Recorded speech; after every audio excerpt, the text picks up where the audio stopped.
रहमान रहीम। हमने इनऑर्गेनिक में जो बेसिक कॉन्सेप्ट्स थे उनको फिनिश कर लिया है। अब हम ग्रुप्स और पीरियड्स की स्टडी को स्टार्ट करेंगे। सबसे पहले हम स्टार्ट करते हैं पीरियड 3 एलिमेंट्स। तो हम ग्रुप्स और पीरियड्स में पहले ट्रेंड्स को देखेंगे और फिर हम उनकी रिएक्शंस को देखेंगे। सबसे पहले पीरियड 3 के मेंबर्स देखते हैं। तो पीरियड 3 में हमारे पास ग्रुप 1 से प्रेजेंट है सोडियम, ग्रुप 2 से प्रेजेंट है मैग्नीशियम, ग्रुप 3 से प्रेजेंट है एल्यूमिनियम, ग्रुप 4 से प्रेजेंट है सिलिकॉन, ग्रुप 5 से फॉस्फोरस, ग्रुप 6 से सल्फ़र, ग्रुप 7 से क्लोरीन और ग्रुप 8 से आर्गॉन। नाउ सबसे पहले हम देखते हैं electron configuration of period 3 elements. Keep in mind कि जिस एलिमेंट का जो ग्रुप होता है उसके लास्ट शेल में उतने इलेक्ट्रॉन्स मौजूद होते हैं और जिस एलिमेंट का जो पीरियड होता है उसका लास्ट शेल वो ही होता है। हमारे पास ये थर्ड पीरियड के एलिमेंट्स हैं तो इनका लास्ट शेल है थर्ड। तो सोडियम हमारे पास फर्स्ट ग्रुप का है तो इसका लास्ट शेल है थर्ड, जिसमें s ऑर्बिटल में एक इलेक्ट्रॉन है क्योंकि ये s ब्लॉक का मेंबर है। Then magnesium again s block का मेंबर है तो इसके 3s में 2 इलेक्ट्रॉन्स हैं। देन मैग्नीशियम पे 3s फिल हो जाता है तो एल्यूमिनियम में 3s फिल्ड आता है और इसके बाद 3p की फिलिंग स्टार्ट होती है। तो एल्यूमिनियम की 3p में एक इलेक्ट्रॉन है और s और p में मिला के 3 इलेक्ट्रॉन्स हैं क्योंकि ये पीरियड 3 का मेंबर है और ग्रुप 3 का भी मेंबर है। नाउ सिलिकॉन का 3s फुल है एंड 3p में इसके 2 इलेक्ट्रॉन्स हैं, total 4 electrons in the last shell. Phosphorus का भी 3s फिल है, इसके 3p में हमारे पास 3 इलेक्ट्रॉन्स मौजूद हैं, टोटल 5 इलेक्ट्रॉन्स। सल्फर का 3s is again filled and इसके 3p में हमारे पास 4 इलेक्ट्रॉन्स मौजूद हैं and total 6 electrons in last shell. Chlorine again 3s is complete और 3p में हमारे पास 5 इलेक्ट्रॉन्स हैं और टोटल इसके लास्ट शेल में 7 इलेक्ट्रॉन्स हैं।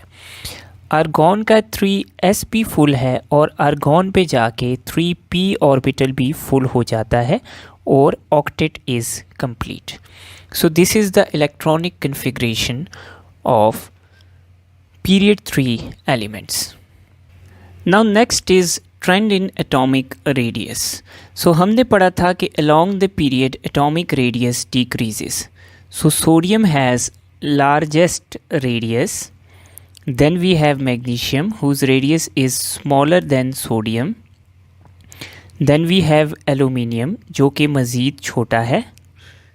Then we have silicon which is further smaller, then phosphorus more small, then sulfur even smaller, then chlorine even smaller, and then we have argon which is smallest of all. लेकिन जब हम radius को major करते हैं तो sodium के लिए हम मेजर करते हैं मेटालिक रेडियस, जिस तरह हमने एटॉमिक रेडियस के टॉपिक में डिस्कस किया था। तो सोडियम का मेटालिक रेडियस लार्जेस्ट है, देन मैग्नीशियम का मेटालिक रेडियस सोडियम से कम है, एल्यूमिनियम का मेटालिक रेडियस मज़ीद कम है। देन सिलिकॉन, फॉस्फोरस, सल्फ़र और क्लोरीन चूँकि नॉन मेटल्स हैं तो इनके लिए हम कोवलेंट रेडियस मेजर करते हैं। तो सिलिकॉन का कोवलेंट रेडियस एल्यूमिनियम के मेटालिक रेडियस से कम है। अगेन फॉस्फोरस का कोवलेंट रेडियस सिलिकॉन से कम है। Sulphur is even smaller and chlorine even small. अब आर्गॉन के लिए जो हम मेजर करते हैं वो हम van der Waals radius major करते हैं। तो मेजरिंग में आर्गॉन का रेडियस हमारे पास काफ़ी बड़ा आता है जिसको हम कहते हैं वैन डर वाल्स रेडियस। तो पहले 3 एटम्स का हमने जो रेडियस मेजर किया है दैट इज़ मेटालिक रेडियस। अगले 4 का जो हमने रेडियस मेजर किया है that is covalent radius and argon के लिए हमने मेजर किया है वैन डर वाल्स रेडियस जो कि हमारे पास सबसे बड़ा आता है मेजरमेंट में, लेकिन actual radius of argon is the smallest of all. लेकिन हम उसको एक्चुअली मेजर नहीं कर सकते। सो this is the trend of atomic radius. Next is the trend in ionization energy. So we have studied that along the period ionization energy decreases. This is due to increasing size. Size decrease होने की वजह से हमारे पास ionisation energy increase करती है। But abnormal trends are also observed as well. So magnesium की ionisation energy sodium से ज़्यादा है बट एलुमिनियम की कम है। वी हैव ऑलरेडी डिस्कस्ड कि ग्रुप 3 की आयोनाइजेशन एनर्जी ग्रुप 2 से कम होती है क्योंकि ग्रुप 2 का इलेक्ट्रॉन एस ऑर्बिटल से रिमूव होता है जो कि करना मुश्किल है, जबकि ग्रुप 3 का इलेक्ट्रॉन पी ऑर्बिटल से रिमूव होता है जो करना आसान है। Then silicon has greater ionisation energy than aluminium. Phosphorus की इवन ग्रेटर है। देन हमने स्टडी किया था कि ग्रुप 6 की आयोनाइजेशन एनर्जी ग्रुप 5 से कम है, तो ग्रुप 6 एबनॉर्मल ट्रेंड शो करता है।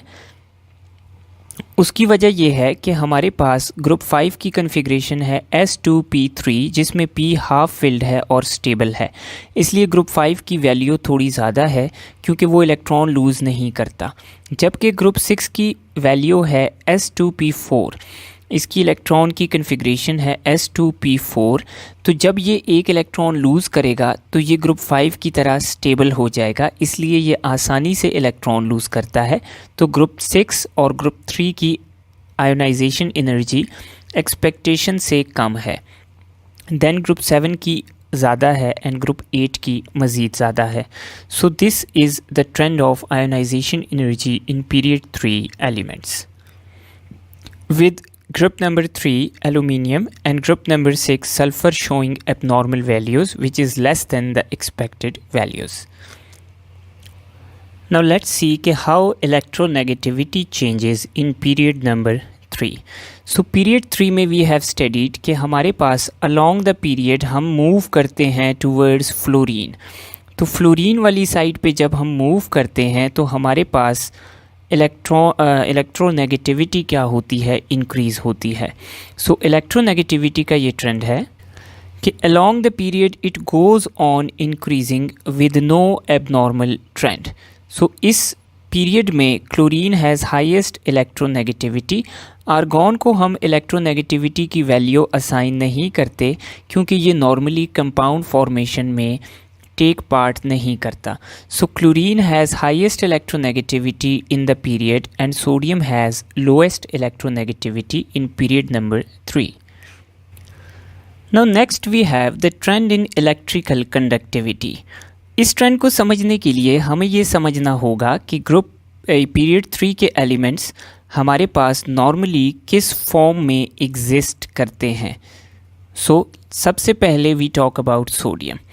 Sodium exists in metallic form जिसमें मेटल के एटम्स एक दूसरे के साथ बाउंड हैं। अब इस मेटालिक फॉर्म में हर एटम अपना एक इलेक्ट्रॉन बाहर छोड़ देता है in the space between the atoms. तो एटम्स की स्पेसेस में मेटल्स अपने इलेक्ट्रॉन्स छोड़ देते हैं जो इलेक्ट्रॉन्स इलेक्ट्रिसिटी को कंडक्ट कर सकते हैं।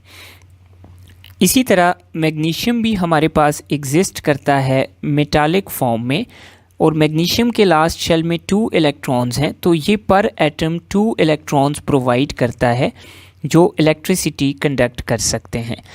इसी तरह एल्यूमिनियम ग्रुप 3 का मेंबर है, तो ये हमारे पास 3 इलेक्ट्रॉन्स पर एटम प्रोवाइड करता है जो इलेक्ट्रिसिटी कंडक्ट कर सकते हैं।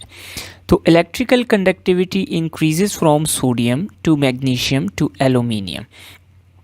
तो ये 3 हमारे पास क्या हैं, कंडक्टर्स हैं, because they are metal and they have free electrons. Now sodium के पास 1 इलेक्ट्रॉन पर एटम है, तो ये हमारे पास मैग्नीशियम से थोड़ा वीक कंडक्टर है। मैग्नीशियम के पास 2 इलेक्ट्रॉन्स पर एटम है टू कंडक्ट इलेक्ट्रिसिटी, तो ये थोड़ा स्ट्रॉन्ग कंडक्टर है। And aluminium is the strongest conductor of all because हमारे पास एल्यूमिनियम में 3 इलेक्ट्रॉन्स हैं per atom to conduct electricity. Silicon की बात की जाए तो it is a member of group 4, so it is a semiconductor. ये हमारे पास आ जाता है semiconductor. Now, phosphorus, sulfur, chlorine or argon, these are all non-metals. They do not have any free electrons, so they are non-conductors of electricity. So ये हमारे पास क्या है, non-conductors हैं electricity के. So this is the trend of electrical conductivity in period 3 elements. Next is trend in melting and boiling point. So melting और boiling point के trend को समझने के लिए हम एक एक एलिमेंट को देखते हैं कि ये नॉर्मली किस फॉर्म में एग्जिस्ट करता है. तो सोडियम एग्जिस्ट करता है मेटल की फॉर्म में जिसमें प्रेजेंट है मेटालिक बॉन्डिंग. अब मेटालिक बॉन्डिंग का ये ट्रेंड है कि जितने ज़्यादा इलेक्ट्रॉन्स एक एटम प्रोवाइड कर सकता है फ्रॉम द लास्ट शेल उतनी स्ट्रॉन्ग बॉन्डिंग होगी. तो sodium provides 1 electron per atom for the metallic bonding. Then magnesium हमारे पास एग्जिस्ट करता है in the form of again metal, लेकिन मैग्नीशियम की वैलेंसी 2 है तो it provides 2 electrons per atom for metallic bonding. Then aluminium हमारे पास 3 वैलेंसी के साथ है, so it provides 3 electrons per atom for metallic bonding. So aluminium has strongest metallic bonding, तो सोडियम का मेल्टिंग बॉइलिंग पॉइंट कम है. देन मैग्नीशियम का इंक्रीज़ होता है, एलुमिनियम पे जाके मज़ीद इंक्रीज़ होता है melting boiling point. Then talking about silicon, तो सिलिकॉन एग्जिस्ट करता है हमारे पास डायमंड की तरह जाइंट कोवलेंट स्ट्रक्चर के तौर पे, जिसमें हर सिलिकॉन का एटम फर्दर 4 सिलिकॉन के एटम्स के साथ बाउंडेड है. So it exists as a giant covalent molecule, जिसकी वजह से इसका मेल्टिंग बॉइलिंग पॉइंट भी अच्छा खासा एक्सपेक्टेशन से हाई है. But it is less than aluminium. So silicon का जो बॉइलिंग पॉइंट है it is less than aluminium. Melting point थोड़ा सा हाई है, वो हम फाइनल में जब लिखेंगे तो हम उसको क्लियर कर देंगे. Next element that we have is phosphorus. Phosphorus exist करता है P4 मॉलिक्यूल्स की फॉर्म में. सो 4 फॉस्फोरस के एटम्स जॉइन करके एक मॉलिक्यूल बनाते हैं P4. नाउ P4 के मॉलिक्यूल्स नॉन पोलर हैं, तो ये एक दूसरे को अट्रैक्ट करते हैं through weak London dispersion forces. तो P4 के मॉलिक्यूल्स एक दूसरे को वीक लंदन डिस्पर्शन फोर्सेस की वजह से अट्रैक्ट करते हैं. सो इसका मेल्टिंग बॉइलिंग पॉइंट सिलिकॉन से काफ़ी लो है. Then if I talk about sulphur, तो sulphur exist as S8 molecules, जिसमें 8 सल्फ़र के एटम्स एक दूसरे के साथ कनेक्टेड हैं. सल्फ़र एग्जिस्ट करता है in the form of S8 molecule, जिसका साइज़ फॉस्फोरस से बड़ा है. तो बड़े साइज़ की वजह से सल्फ़र के मॉलिक्यूल्स में जो लंदन डिस्पर्शन फोर्सेस हैं they are stronger than that in phosphorus. So इस वजह से सल्फ़र का मेल्टिंग बॉइलिंग पॉइंट फॉस्फोरस से हाई है. Then talking about chlorine, chlorine exists as Cl2 molecules, जिसमें क्लोरीन के 2 एटम्स एक दूसरे के साथ बाउंड हैं. सो इनका साइज़ हमारे पास फॉस्फोरस और सल्फ़र दोनों से छोटा है, इसलिए क्लोरीन हमारे पास गैशियस फॉर्म में एग्जिस्ट करती है. सो इसका मेल्टिंग बॉइलिंग पॉइंट सल्फ़र से काफ़ी लो होगा. एंड लास्टली आर्गॉन एग्जिस्ट करता है in the form of separate gaseous atoms, और इसके दरमियान फोर्सेस बहुत ही ज़्यादा वीक हैं क्योंकि इसमें सिंगल एटम है, इसका साइज़ भी इतना बड़ा नहीं है.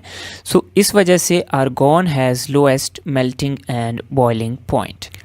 सो नाउ अगर हम बॉइलिंग पॉइंट को कंपेयर करें in the whole of group, so highest boiling point is that of aluminium, followed by silicon, followed by magnesium, followed by sodium, then we have sulfur, then we have phosphorus, then we have chlorine, and then we have argon. So this is the trend of boiling point. Talking about melting point, तो silicon का melting point aluminium से थोड़ा सा ज़्यादा है. Then we have aluminium, then we have again the same sequence magnesium, sodium, sulphur, phosphorus, chlorine and argon. So ये हमारे पास period 3 के एलिमेंट्स की प्रॉपर्टीज़ के ट्रेंड्स आ जाते हैं।